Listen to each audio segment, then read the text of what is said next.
ফ্রান্সের রাজনৈতিক আশ্রয়ের আবেদনেও সুরক্ষা পাচ্ছে না অধিকাংশ বাংলাদেশি। গত বছর আশ্রয়ের আবেদন করেন ৩,৮১৬ বাংলাদেশি। মালয়েশিয়া অবৈধভাবে অনুমোদন পাওয়া ১,৩০৬টি ভিসা বাতিল। ইমিগ্রেশন কর্মকর্তা ও বিদেশি নাগরিক সহ ১২ জন গ্রেপ্তার।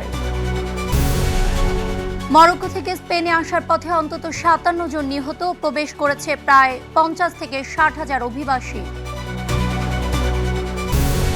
উত্তর আলজেরিয়ায় ভয়াবহ সড়ক দুর্ঘটনা, নিহত ২৭, আহত ৩৯। কয়েকজনের অবস্থা আশঙ্কাজনক। ৩ দিনের রাষ্ট্রীয় শোক ঘোষণা।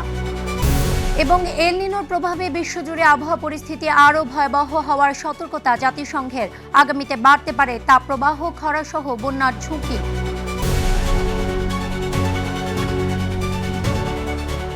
বিশ্বজুড়ে ঘটে যাওয়া দিনের গুরুত্বপূর্ণ ঘটনাবলী নিয়ে আরডিভির নিয়মিত আয়োজন সারাদিনের বিশ্ব। আপনাদের সঙ্গে আছি আমি আফিফা আহসান সদয়। ফ্রান্সের রাজনৈতিক আশ্রয়ের আবেদন করেও আন্তর্জাতিক সুরক্ষা পাচ্ছে না অধিকাংশ বাংলাদেশি আবেদনকারী। দেশটির সরকারি পরিসংখ্যান বলছে, বাংলাদেশিদের আন্তর্জাতিক সুরক্ষার স্বীকৃতির হার মাত্র ৭.৪%।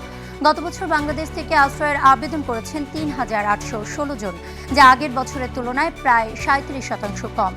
একই সময় ৪,৯০০ এর বেশি আবেদন প্রত্যাখ্যান করেছে ফরাসি কর্তৃপক্ষ। বিশেষজ্ঞরা বলছেন, নির্যাতন বা জীবনের ঝুঁকির বিশ্বাসযোগ্য প্রমাণ দিতে না পারায় অনেক আবেদন বাতিল হচ্ছে। এ কারণে ভুল তথ্য বা দালালের প্রলোভনে না পড়ে বৈধ উপায়ে বিদেশ যাওয়ার পরামর্শ দিয়েছেন তারা। মালয়েশিয়ার ইমিগ্রেশন বিভাগের অনলাইন সিস্টেমে অবৈধভাবে অনুমোদন পাওয়া ১,৩০৬টি ভিসা বাতিল করেছে কর্তৃপক্ষ। ইমিগ্রেশন বিভাগ জানিয়েছে, সিস্টেমের ভেতরে কিছু অসাধু কর্মকর্তার সহযোগিতায় প্রশাসনিক প্রবেশাধিকার ব্যবহার করে অবৈধভাবে এসব কর্মীকে ভিসার অনুমোদন দেওয়া হয়। ইতিমধ্যে জড়িতদের শনাক্তে তদন্ত চলছে। পাশাপাশি সংশ্লিষ্ট বিদেশি কর্মীদের খুঁজে বের করে তাদের বিরুদ্ধেও আইনি ব্যবস্থা নেওয়া হবে। এ ঘটনায় ইমিগ্রেশন কর্মকর্তা, তথ্য প্রযুক্তি শাখার কর্মী, কোম্পানির পরিচালক, বিদেশি নাগরিক ও এক পুলিশ সদস্য সহ ১২ জনকে গ্রেপ্তার করেছে দুর্নীতি দমন কমিশন। প্রাথমিক তদন্তে জানা গেছে, এই জালিয়াতিতে মালয়েশিয়া সরকারের প্রায় ২৪ লাখ রিঙ্গিত রাজস্ব ক্ষতি হয়েছে। মরক্কো থেকে স্পেনে আসার পথে এখনো পর্যন্ত অন্তত ৫৭ জন নিহত হয়েছে। সাগরে ডুবে ও সীমান্ত বেষ্টনী টপকাতে গিয়ে পিষ্ট হয়ে মারা যান তারা। এদিকে এরই মধ্যে প্রায় ৫০ থেকে ৬০ হাজার অভিবাসী স্পেনে প্রবেশ করেছে। যদিও দেশটির প্রধানমন্ত্রী বলছে, ৪৮ হাজারের বেশি ইতিমধ্যে স্বেচ্ছায় ফিরেছেন মরক্কোতে। বিস্তারিত আব্দুল মালিকের রিপোর্টে। হাজারো অভিবাসী জীবনের ঝুঁকি নিয়ে সাগর পাড়ি দিয়ে মরক্কো থেকে স্পেন প্রবেশ করছে। গত দুদিনে এমনই চিত্র স্পেনের সেউতায়। এরই মধ্যে প্রবেশ করেছে ৫০ থেকে ৬০ হাজার অভিবাসী, যা অঞ্চলটির মোট জনসংখ্যার প্রায় ৭০% সমপরিমাণ। দারিদ্র্য আর চরম অনিশ্চয়তা থেকে বাঁচতে জীবনের ঝুঁকি নিয়ে এখানে ছুটে এসেছেন অনেকে। তবে এই যাত্রায় নিহত হয়েছেন অনেক অভিবাসী। এখন পর্যন্ত উদ্ধার করা হয়েছে ৫৭টি মরদেহ। মরক্কো অংশে আরও হতাহতের আশঙ্কা করছে স্পেন প্রশাসন। কর্তৃপক্ষ জানায়, সীমান্ত বেষ্টনী ধরে রাখা ব্রেকওয়াটার টপকাতে এবং পানিতে ডুবে ঘটেছে এসব মৃত্যু। স্পেনের প্রধানমন্ত্রী পেদ্রো সানচেজ এই ঘটনাকে দেশটির ভূখণ্ডগত সার্বভৌমত্ব লঙ্ঘন বলে অভিহিত করেছে। এই সমস্যার মূলে রয়েছে মানব পাচারকারী চক্রগুলোর দ্বারা সুপ্রিম কোর্টের একটি রায়ে স্বার্থপর ব্যাখ্যা। বলা হয়েছে, যারা সমুদ্র পথে আমাদের ভূখণ্ডে প্রবেশ করে তারা প্রত্যাবাসনের আওতায় পড়ে না। মূলত স্পেনের সুপ্রিম কোর্ট সম্প্রতি রায় দেয় যে, সমুদ্রপথে প্রবেশ করলে বা ধরা পড়লে অভিবাসীদের তাৎক্ষণিকভাবে বা জোরপূর্বক পুশব্যাক করা যাবে না। তবে মানব পাচারকারীরা ব্যাখ্যা করে, একবার প্রবেশ করলে আর বের করা হবে না।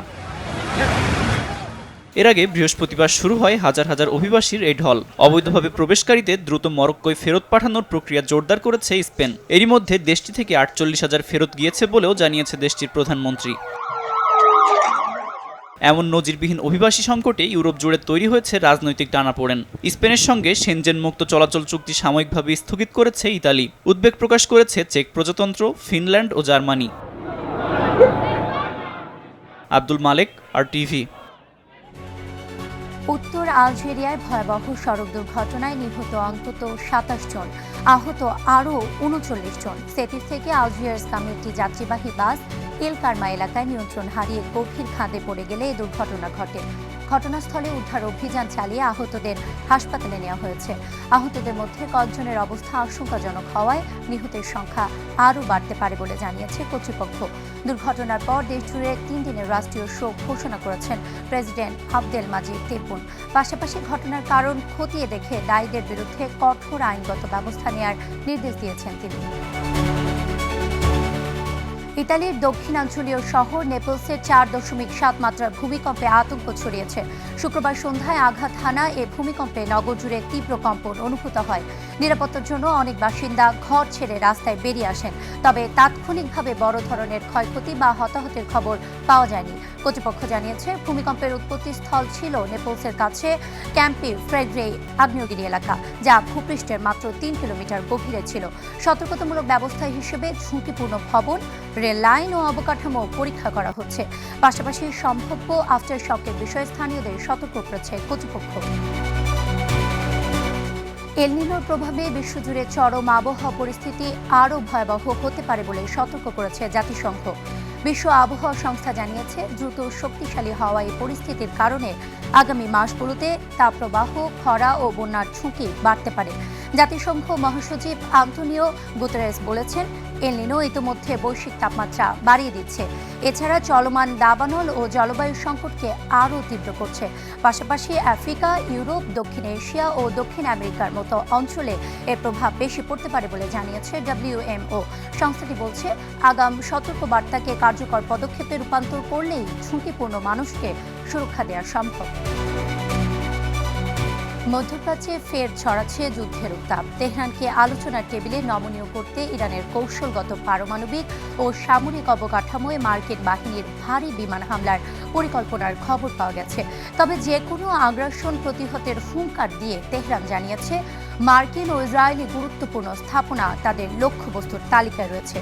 অন্যদিকে গাজায় শান্তির প্রাথমিক ঘোষণার পরপরই আবার শুরু হয়েছে হামলা। বিস্তারিত আজহার স্বপ্নিলের রিপোর্টে। ইরানের ক্ষেপণাস্ত্র ঘাঁটি ও পারমাণবিক কেন্দ্রগুলো লক্ষ্য করে নতুন দফায় ভারী বিমান হামলার প্রস্তুতি নিচ্ছে মার্কিন সেন্ট্রাল কমান্ড। প্রেসিডেন্ট ট্রাম্প স্পষ্ট সংকেত দিয়েছেন, মার্কিন শর্তে চুক্তিতে না আসা পর্যন্ত তেহরানের উপর এই সামরিক চাপ অব্যাহত থাকবে। মার্কিন হুঁশিয়ারির কড়া জবাব দিয়েছে তেহরান। দেশটির পররাষ্ট্র মন্ত্রণালয় স্পষ্ট জানিয়েছে, যে কোনো আন্তর্জাতিক আইন লঙ্ঘন করে হামলা চালানো হলে মার্কিন যুক্তরাষ্ট্র ও ইসরায়েলের অত্যন্ত গুরুত্বপূর্ণ অবকাঠামো লক্ষ্য করে একযোগে পাল্টা আঘাত হানা হবে। এছাড়া কোনো প্রতিবেশী দেশ মার্কিন বাহিনীকে তাদের আকাশসীমা বা ঘাঁটি ব্যবহার করতে দিলে তাকেও আগ্রাসনের অংশ হিসেবে ধরে নেওয়া হবে। এদিকে গাজার বোর্ড অব পিচের শান্তি পরিকল্পনার অংশ হিসেবে হামাস অস্ত্রত্যাগে সম্মত হওয়ার মাত্র কয়েক ঘন্টার মধ্যেই গাজা জুড়ে নতুন করে বিমান হামলা চালিয়েছে ইসরায়েল। গাজা সিটি ও মধ্যাঞ্চলের এই ড্রোন ও বিমান হামলায় অন্তত 2 ফিলিস্তিনি নিহত হয়েছেন। নতুন এই হামলায় জাতিসংঘ সমর্থিত শান্তির রোডম্যাপ বাস্তবায়ন এখন চরম অনিশ্চয়তায়। তেল আবিব সেনা সরানোর আগে হামাসের সম্পূর্ণ নিরস্ত্রীকরণের শর্তে অনড়। অন্যদিকে হামাস নেতাদের স্পষ্ট দাবি, আগে স্থায়ী হামলা বন্ধ এবং ইসরায়েলি বাহিনীকে দখলদারিত্বের এলাকা থেকে সরে যেতে হবে। একদিকে তেহরানে নতুন করে উত্তেজনা, অন্যদিকে গাজায় শান্তি আলোচনার মধ্যেই ইসরায়েলি বিমান হামলা। এই জোড়া সংকটে মধ্যপ্রাচ্য এখন আরও জটিল ও অস্থিতিশীল পরিস্থিতির মুখে দাঁড়িয়েছে। আজহার স্বপ্নিল, RTV। শুক্রবার রাত থেকে শনিবার সকাল পর্যন্ত রাশিয়ার চালানো হামলায় ইউক্রেনে প্রাণ হারিয়েছেন অন্তত 9 জন, আহত হয়েছেন 22 বেসামরিক নাগরিক। এমন পরিস্থিতিতে যুক্তরাষ্ট্রের কাছে আরও প্যাট্রিয়ট প্রতিরক্ষা ব্যবস্থা চেয়েছেন প্রেসিডেন্ট ভলোদিমির জেলেনস্কি। পাশাপাশি রাশিয়ার অভ্যন্তরে হামলা পরিচালনায় ইলন মাস্কের স্টারলিংক ব্যবহারও করতে চান তিনি। বিস্তারিত জানাচ্ছেন আব্দুল মালেক। রাশিয়ার টানা ক্ষেপণাস্ত্র ড্রোন হামলায় কাঁপছে ইউক্রেনের রাজধানী কিয়েভ। শনিবার সকালেও ইউক্রেনের রাজধানী কিয়েভে ব্যাপক বিমান ও ক্ষেপণাস্ত্র হামলা চালায় রাশিয়া। এতে অন্তত 9 জন নিহত এবং 22 বেসামরিক নাগরিক আহত হয়েছেন। স্থানীয় বিভিন্ন গণমাধ্যমের সূত্রে জানা গেছে এসব তথ্য। রাজধানী কিয়েভের ধ্বংসস্তূপে পরিণত হওয়া সোলোমিয়ানস্কি এলাকায় নিহত হয়েছে 2 জন। দারনিস্ক জেলায়ও প্রাণ গেছে 7 জনের। ক্ষতিগ্রস্ত হয়েছে বাড়িঘর, গাড়ি ও একটি প্রশাসনিক ভবনও। আক্রমণ হয়েছে আরও কয়েকটি বাণিজ্যিক ও আবাসিক স্থাপনায়। এমন পরিস্থিতিতে রাশিয়া ক্রমাগত ক্ষেপণাস্ত্র ড্রোন হামলা ঠেকাতে যুক্তরাষ্ট্র পশ্চিমা মিত্রদের কাছে আরও প্যাট্রিয়ট প্রতিরক্ষা ব্যবস্থা চেয়ে চাপ অব্যাহত রেখেছে। তবে ইরানে যুক্তরাষ্ট্র ইসরায়েলের চলমান যুদ্ধের কারণে প্যাট্রিয়ট ইন্টারসেপ্টরের সরবরাহ অনেকটাই সীমিত হয়ে এসেছে। এ কারণেই বিকল্প পথ হিসাবে রাশিয়ার অভ্যন্তরে ক্রমাগত হামলা করতে ইলন মাস্কের স্টারলিংক স্যাটেলাইট যোগাযোগ ব্যবস্থা ব্যবহারের অনুমতি চেয়েছে জেলেনস্কি। চলতি সপ্তাহে ওয়াশিংটন সফরে ওভাল অফিসে প্রেসিডেন্ট ট্রাম্পের কাছে সরাসরি এই অনুরোধ জানান তিনি। তবে অনুরোধে সরাসরি সাড়া দেননি ট্রাম্প।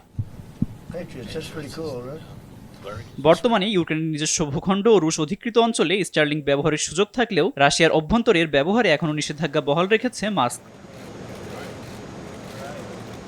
আব্দুল মালেক, RTV। চীনা রোবট প্রযুক্তির দ্রুত অগ্রগতি ঠেকাতে বিদেশে তৈরি মানুষের আদলের ও 4 পা বিশিষ্ট স্বয়ংক্রিয় রোবট আমদানিতে নিষেধাজ্ঞা দিয়েছে যুক্তরাষ্ট্র। জাতীয় নিরাপত্তার কারণ দেখিয়ে সিদ্ধান্ত নিয়েছে দেশটির ফেডারেল কমিউনিকেশন কমিশন। মার্কিন কর্মকর্তাদের দাবি, চীনে তৈরি উন্নত রোবোটিক ডিভাইস সাইবার নিরাপত্তা ও গুরুত্বপূর্ণ অবকাঠামোর জন্য ঝুঁকি তৈরি করতে পারে। বিশ্লেষকদের মতে, এই নিষেধাজ্ঞার বড় প্রভাব পড়বে চীনের রোবট নির্মাতা প্রতিষ্ঠানগুলোর উপর, কারণ বিশ্ববাজারে হিউম্যানয়েড রোবটের বড় অংশই চীনের তৈরি। যুক্তরাষ্ট্র ও চীনের মধ্যে প্রযুক্তি আধিপত্যের প্রতিযোগিতার মধ্যে নতুন এই পদক্ষেপ দুই দেশের উত্তেজনা আরও বাড়াতে পারে বলে মনে করছেন বিশেষজ্ঞরা। ভারতের রাজস্থানের সড়ক দুর্ঘটনায় এক সেনা কর্মকর্তা নিহত হয়েছেন। জয়সলমেরে সেনাবাহিনীর একটি গাড়ির সঙ্গে উটের সংঘর্ষে প্রাণ হারান মেজর হামজা আরিফ। পুলিশ জানায়, হঠাৎ একটি উট সড়কে উঠে এলে গাড়িটি নিয়ন্ত্রণ হারিয়ে সেটিকে ধাক্কা দেয়। সংঘর্ষের পর গাড়িটি কয়েকবার উল্টে প্রায় 100 মিটার দূরে গিয়ে থামে। পরে আহত 3 সেনা কর্মকর্তাকে দ্রুত হাসপাতালে নেওয়া হলে চিকিৎসকরা মেজর হামজা আরিফকে মৃত ঘোষণা করেন। আহত 2 কর্মকর্তা লেফটেন্যান্ট আয়ুষ্মান ও লেফটেন্যান্ট অভিনব রাঠোর বর্তমানে চিকিৎসাধীন রয়েছেন। নিহত মেজর হামজা আরিফের বিয়ে হয়েছিল মাত্র 1 মাস আগে। আর এরই সাথে শেষ করছি সারাদিনের বিশ্ব। RTVর সাথে সংযুক্ত থাকুন, মতামত জানান RTVর সামাজিক যোগাযোগ মাধ্যমগুলোতে।